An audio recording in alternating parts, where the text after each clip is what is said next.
Bapak Ibu saudara-saudara yang terkasih di dalam nama Tuhan Yesus Kristus, pada kesempatan siang hari ini, tema yang diberikan kepada saya untuk ibadah kita pada siang hari ini, persekutuan oikumene kita, semangat baru, harapan baru.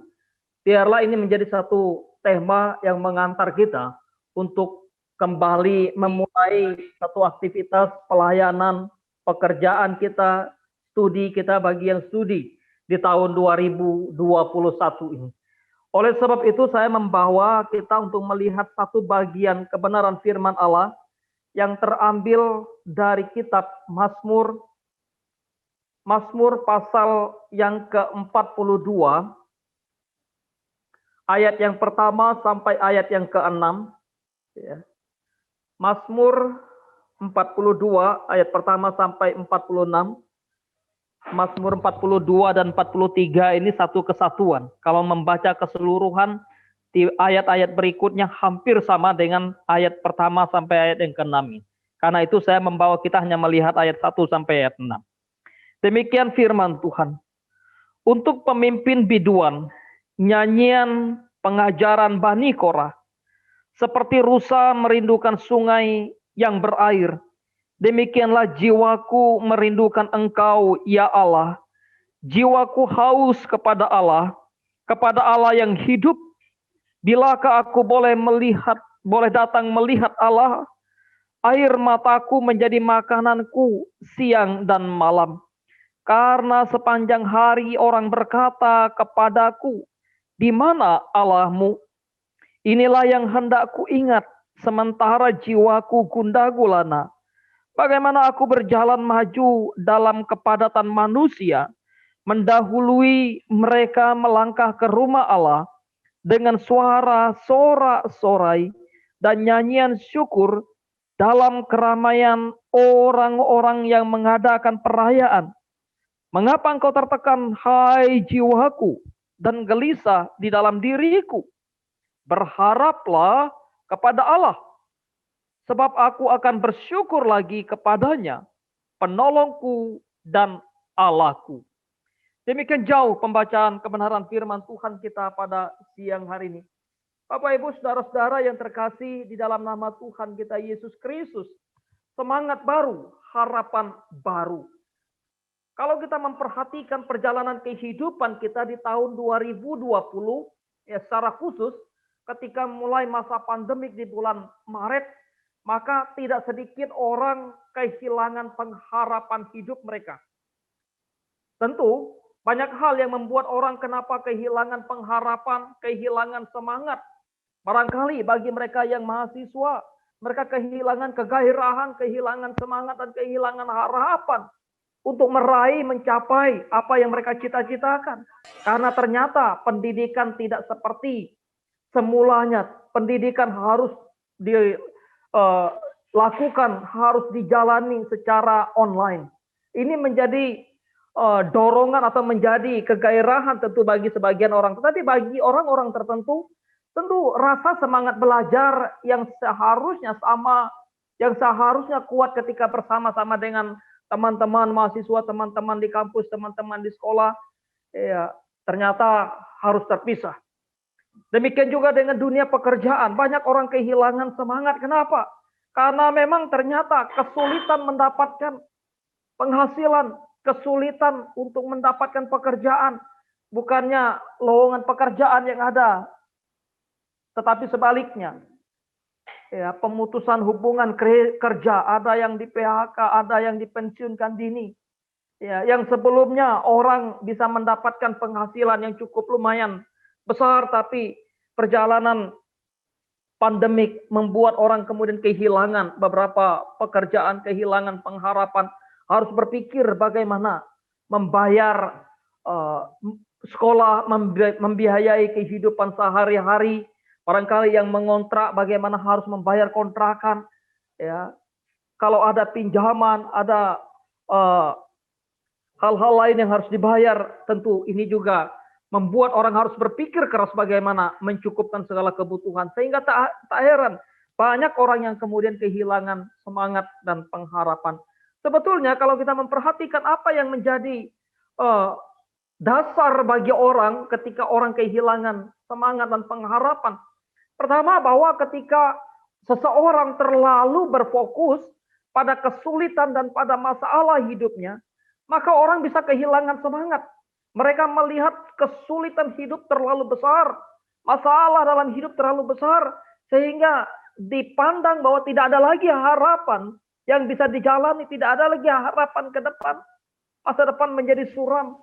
Ya, kesulitan tentu bagi setiap orang berbeda-beda. Tiap-tiap orang punya masalah, tiap-tiap orang punya kesulitan. Tetapi ketika manusia berfokus hanya kepada masalah, hanya kepada kesulitan hidup, tentu maka manusia atau seseorang bisa kehilangan semangat. Dia melihat masalah yang besar, ya seakan-akan masalah tidak bisa diatasi, masalah tidak bisa diselesaikan, masalah tidak bisa dilalui, sehingga membuat orang kehilangan semangat, patah semangat. Ya, bayangkan kalau dalam beberapa peristiwa yang terjadi di tanah air kita, orang yang kehilangan semangat, kalau orang di tengah-tengah laut, ya mereka melihat satu kesulitan yang besar, kalau tidak ada pelampung di sana untuk mereka bisa berenang, maka akan mengalami kesulitan dan patah semangat mereka.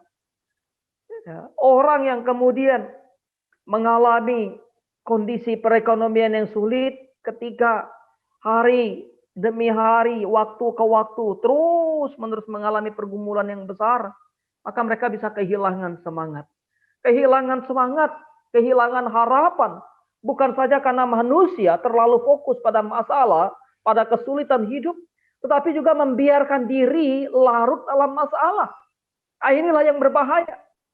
Ya, ketika manusia membiarkan dirinya larut dalam masalah, larut dalam bahaya, larut dalam kesulitan, maka kehilangan semangat pasti sudah akan terjadi di sana. Karena bagaimanapun manusia dengan caranya manusia, ya barangkali kalau masalah sulit, perkara-perkara yang sulit itu adalah perkara yang biasa, yang kecil masih bisa diatasi. Tetapi kalau diperhadapkan dengan satu perkara yang besar, masalah-masalah yang besar, maka kemudian membuat manusia larut dalam masalahnya, wah dia bisa akan kehilangan semangat, putus asa, putus harapan, kehilangan pengharapan. Ya.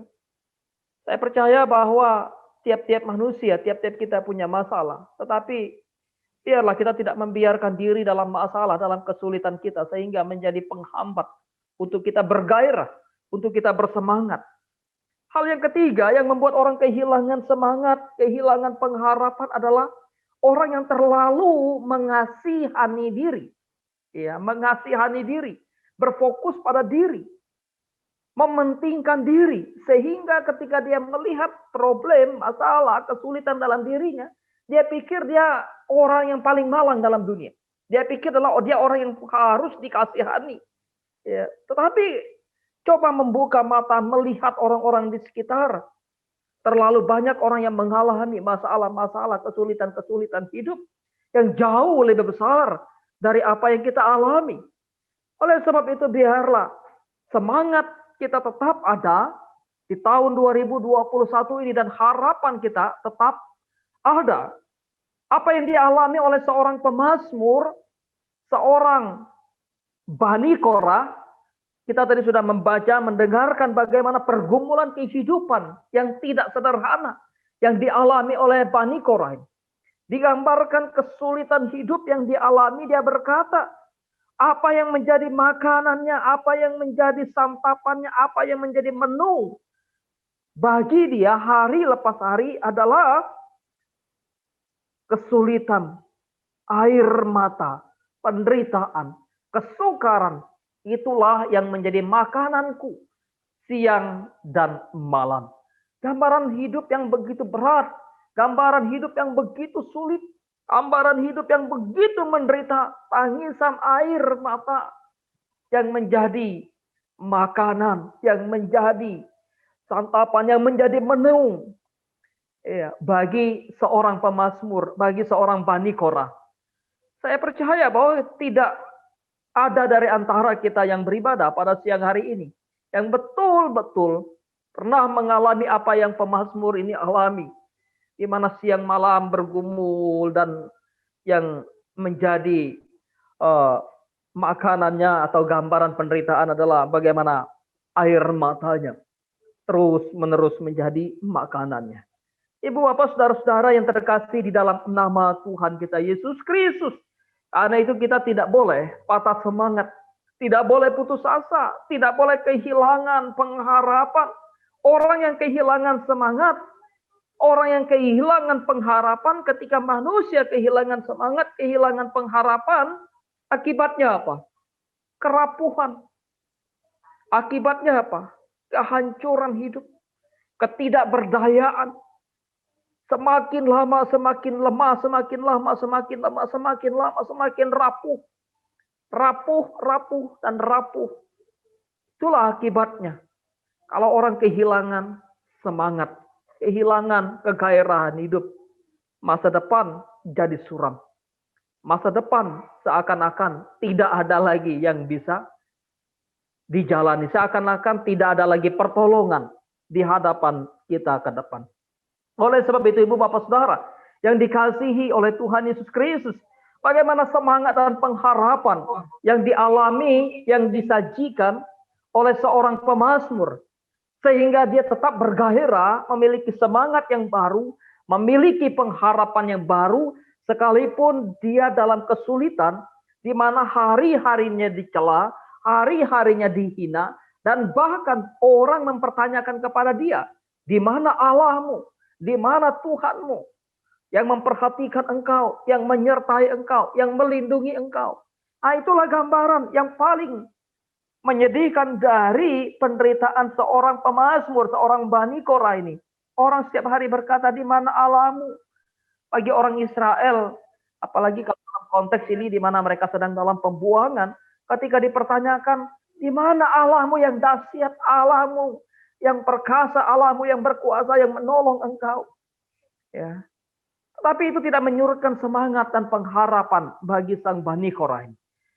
Mari kita melihat pertama bahwa untuk membangkitkan satu semangat yang baru dan pengharapan yang baru di tengah-tengah kesulitan hidup yang kita alami, di tengah-tengah penderitaan, di tengah-tengah kesukaran, baik kesukaran barangkali kesukaran studi, kesukaran belajar, kesukaran perkuliahan, kesukaran keuangan, kesukaran relasi, kesukaran atau kesulitan, kesehatan dan sebagainya. Mari kita melihat bagaimana pemazmur mendorong kita untuk tetap semangat dan berpengharapan. Pertama, ingatlah akan kebaikan Allah. Di dalam ayat yang kelima, inilah yang hendak ku ingat, sementara jiwaku gundah gulana, bagaimana aku berjalan maju dalam kepadatan manusia, mendahului mereka melangkah ke rumah Allah dengan suara sorak-sorai dan nyanyian syukur ke dalam keramaian orang-orang yang mengadakan perayaan. Di dalam ayat yang kelima bagian yang pertama, pemazmur mengatakan, ingatlah akan kebaikan Tuhan. Inilah yang hendak ku ingat, yaitu kebaikan Allah. Bagaimana pemazmur sebelum mereka dibuang ke pembuangan di Babel, sebelum Bani Korah ini dalam pengasingan pengungsian, mereka pernah merasakan bagaimana Tuhan begitu baik menyertai mereka. Mereka pernah merasakan atau dia pernah merasakan bagaimana dia berjalan di dalam satu kerumunan orang untuk melayani Allah, untuk memuji Allah ke rumah Allah. Ibu bapak saudara-saudara yang terkasih dalam nama Tuhan Yesus Kristus. Karena itu, Bani Korah melihat bahwa kebaikan Allah tidak pernah berhenti. Sekalipun pada waktu itu, mereka tidak lagi bisa memuji Allah. Karena di pembuangan di Babel mereka tidak memiliki tempat bait Allah. Mereka tidak memiliki tempat untuk memuji Allah. Tidak seperti ketika mereka ada di Yerusalem. Tetapi kebaikan Allah tetap menjadi bagian yang mereka rasakan. Kebaikan Allah tetap menjadi bagian yang harus diingat. Inilah yang membangkitkan semangat kita. Yang membangkitkan harapan kita sebagai orang percaya. Sekalipun saat ini barangkali pergumulan-pergumulan berat yang kita rasakan. Ingatlah akan kebaikan Tuhan. Jikalau kita diperkenankan untuk membuka album kita, membuka kenangan masa lalu kita, membuka perjalanan kehidupan kita, sejauh mana kita merenungkan kebaikan Tuhan. Barangkali bagi saya dan saudara-saudara yang sudah menikah, waktu baru pertama memulai pernikahan, mulai keluarga, mulai rumah tangga, bagaimana berjuang bersama dengan istri, berjuang bersama dengan suami, bekerja, ya, kemudian hari lepas hari, waktu ke waktu, minggu, bulan, tahun, Tuhan tambahkan, Tuhan berkati, sukacita limpah, sejahtera limpah, dan bahkan Tuhan anugerahkan anak. Mungkin juga yang dulu belum punya rumah, Tuhan anugerahkan rumah. Lihatlah, bukalah album kenangan bersama dengan Tuhan, di mana kebaikan-kebaikan Tuhan yang begitu luar biasa. Bagi Bapak Ibu, bagi teman-teman yang pada saat ini barangkali studi, coba lihat ke belakang, lihat kebaikan Allah. Ketika saudara, sahabatku, teman-temanku memulai perkuliahan, memulai studi. Oh, kalau bukan pekerjaan Tuhan, kalau bukan penyertaan Tuhan, bagaimana aku bisa menjadi seorang yang menempuh pendidikan seperti begini? Bagaimana aku bisa menyelesaikan pendidikan? Lihatlah kebaikan Tuhan, agenda kita bersama dengan Tuhan. Lihat, buka kembali, ya. Kalau kita dalam dunia teknologi sekarang, setiap tahun kita upload sesuatu di Facebook, kita diingatkan lagi tahun berikutnya. Oh iya, luar biasa penyertaan Tuhan, kebaikan Tuhan mengingatkan kepada kita. Ingatlah akan kebaikan Allah untuk mendorong, membangkitkan, membakar semangat kita supaya semangat terus baru, untuk membakar, mendorong, membuat kita untuk memiliki suatu pengharapan yang baru. Hal yang kedua adalah bangkit dari pikiran dan perasaan yang tertekan. Untuk memiliki satu semangat yang baru, memiliki satu pengharapan yang baru, maka kita jangan membiarkan diri terkungkung, terkurung, terpenjara oleh satu pikiran, perasaan, jiwa yang tertekan. Karena itu pemazmur berkata, mengapa engkau tertekan, hai jiwaku, di dalam ayat yang ke-6 bagian yang pertama, dan gelisah dalam diriku. Mengapa engkau tertekan, hai jiwaku? Mengapa engkau gelisah di dalam diriku? Kebanyakan orang patah semangat, sebetulnya kalau mau jujur, bukan oleh karena kondisi orang lain, bukan oleh karena keadaan orang lain, tetapi lebih kepada karena diri yang salah dalam mengelola pikiran, salah dalam mengelola perasaan, salah dalam mengelola jiwa, salah dalam memaintain seluruh keberadaan kehidupan yang Tuhan anugerahkan. Karena itu orang yang bijak, orang yang gentle, ya, ketika dicaci, dimaki, difitnah dan sebagainya, biarkan saja orang berbicara apa. Ibarat pepatah mengatakan, biarkan anjing menggonggong, khalifat, ya, khalifat tetap berlalu, ya. Itu menjadi sesuatu yang sangat penting bagi kehidupan kita. Jadi jangan kita pikiran, perasaan, jiwa kita tertekan oleh karena kita salah, kita keliru, kita tidak mampu mengelolanya. Karena itu bagaimana kita mengelolanya? Tentu dengan bersandar, berserah kepada Tuhan. Dengan membaca, merenungkan kebenaran firman Tuhan. Mohon kekuatan, pertolongan Tuhan bagi kita.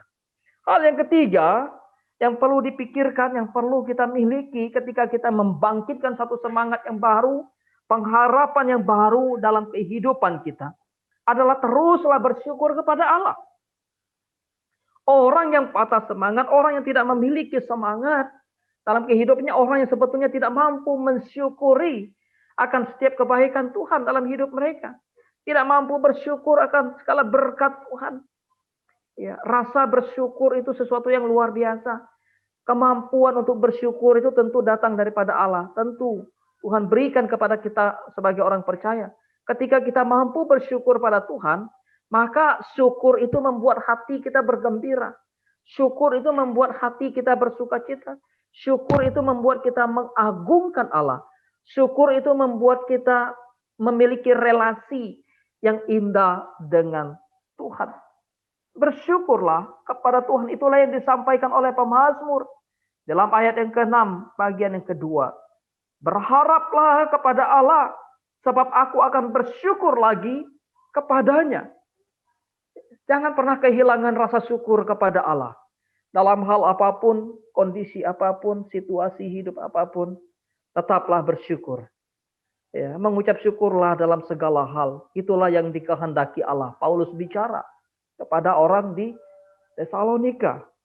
Ya, bersukacitalah senantiasa, tetaplah berdoa, dan selalulah bersyukur. Kalau orang yang tidak mampu bersyukur, yang ada hanya menggerutu. Yang ada hanya berkeluh kesah, dan itu menghabiskan energi.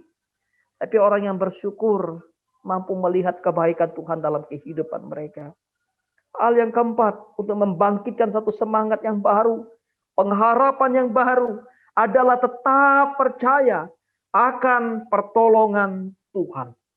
Tetaplah percaya akan pertolongan Allah. Ini sesuatu yang luar biasa. Karena saat ini saya sedang membaca kitab Habakuk. Di dalam pergumulan saya membaca kitab Habakuk. Habakuk seorang nabi yang berseru kepada Tuhan. Dia seorang nabi yang berteriak kepada Tuhan, melihat ketidakadilan, melihat keadilan yang ditindas, kelaliman begitu merajalela, dan bahkan ya kebenaran seakan-akan dimusnahkan, kebenaran seakan-akan terus dibunuh oleh orang-orang fasik. Maka apa yang disampaikan oleh Habakuk, berapa lama lagi aku harus berteriak Tuhan? Berapa lama lagi aku harus berdoa? Berapa lama lagi aku harus berdoa dan melihat pertolongan Tuhan? Tetapi di dalam pasal yang ketiga, maka Nabi Habakuk sungguh luar biasa. Bagaimana ketika Tuhan menyatakan sesuatu yang luar biasa kepadanya. Dia memahami, mengerti bagaimana Tuhan begitu menyelamatkan umatnya. Sekalipun pohon ara tidak berbuah, pohon zaitun tidak menghasilkan, kambing domba dihalau dan sebagainya. Namun apa yang disampaikan di dalam tulisan Nabi Habakuk bagian terakhir, namun aku akan bersorak-sorai di dalam Tuhan, beria-ria di dalam Allah. Allah lah Tuhanku, Allah lah kekuatanku, Allah lah pertolonganku. Itu juga yang dilihat oleh seorang pemazmur. Ya, Tuhanlah penolongku, Allah lah yang menolongku. Ibu bapak saudara-saudara yang dikasihi oleh Tuhan, orang percaya orang yang memiliki pengharapan. Dan pengharapan adalah salah satu keunggulan keimanan orang percaya. Ciri khas dan keunggulan kekristenan adalah adanya pengharapan. Dan pengharapan itu seharusnya mempengaruhi cara kita memandang satu kehidupan. Kalau orang tidak berpengharapan, maka cara pandang terhadap kehidupan berbeda. Tapi ketika sebagai orang percaya kita punya pengharapan, kita melihat cara pandang hidup kita dari sisi Allah, melihat cara pandang hidup kita. Tanpa pengharapan, ujung kehidupan yang kita jalani dalam dunia ini hanyalah ketidakpastian. Bahkan kengerian. Tetapi tidak demikian dengan kehidupan kita. Tidak ada yang mengerikan. Tidak ada yang tidak pasti dalam kehidupan kita, dalam konteks kehidupan kita. Sebagai orang percaya. Karena kita percaya penyertaan Tuhan. Orang yang tidak memiliki pengharapan akan sulit untuk memiliki semangat. Orang yang tidak memiliki pengharapan akan sulit untuk memiliki semangat. Sebaliknya, orang yang punya pengharapan, maka semangat mereka akan berkobar. Semangat mereka akan membara. Semangat mereka akan terus menyala. Kenapa? Karena mereka mau menggapai harapan itu. Mereka mau mencapai apa yang mereka harapkan. Sekalipun berat, sekalipun sulit jalan yang mereka halus lalui, maka mereka akan tetap bersemangat. Seperti seorang olahragawan. Ketika mereka ingin mengharapkan medali untuk mereka miliki, ingin mengharapkan juara untuk mereka dapatkan, maka mereka akan bersemangat, mereka akan bergairah, bertarung sekuat tenaga, ya. Berlari, kalau pelari berlari dengan sekuat tenaga mereka, dengan segala kekuatan yang mereka miliki. Nah, itulah yang harus menjadi bagian dalam hidup kita sebagai orang percaya. Maka pengharapan kita harus membuat kita, ya seharusnya membuat kita memandang semua kesusahan, kesulitan, problem apapun di dalam dunia ini sebagai masalah yang sementara, yang akan digantikan dengan satu sukacita yang bersifat kekal.